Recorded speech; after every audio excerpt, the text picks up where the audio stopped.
मला वाटतं की हाच आनंदाचा क्षण होता। हा चित्रपट निर्माण करण्याचं जेव्हा आपण ठरवलं, हा खरं तर पांडुरंग सदाशिव साने अर्थात साने गुरुजींच्या एकूण पुस्तकावर आधारित आणि श्यामची आई या नावाने अनेक वर्षांपूर्वी एकदा निर्मित झालेला हा चित्रपट होता। हा पुनर्निर्मित करावा, आजच्या पिढीसाठी यातनं काहीतरी वेगळा देता यावं अशी भावना तुमच्या मनात कधी आली आणि काय त्याचं कारण होतं?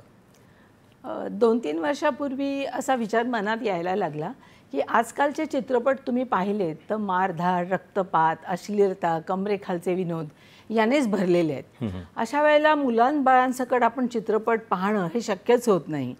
तर सगळ्यांना, अख्ख्या कुटुंबातील सगळ्या व्यक्तींनी एकत्र बसून सिनेमा पाहता यावा असा एखादा चित्रपट बनवावा असं माझ्या मनात आलं। कारण आजकाल असे चित्रपट बनत नाहीत, त्यामुळे प्रेक्षक पाहत नाहीत आणि प्रेक्षक पाहत नाहीत म्हणून असे चित्रपट बनत नाहीत असं ते झालेलं आहे। त्यामुळे जेव्हा हा विषय, कुठला विषय घेऊया तर माझ्या डोक्यात श्यामची आई हा विषय आला। कारण आई मुलाचं प्रेम हे कधीच जगातल्या कुठल्याही कंट्रीमध्ये जा, कुठल्याही देशात जा, कुठल्याही अगदी जंगलात जा किंवा मोठ्या सुधारलेल्या देशात जा, आई मुलाचं प्रेम हे कधीच बदलत नाही। त्यामुळे मला असं वाटलं असा कुठलातरी शाश्वत विषय घ्यावा की जेणेकरून तो सगळ्यांना आवडेल। त्यामुळे पुन्हा आम्ही श्यामची आई हाच विषय निवडला। हा विषय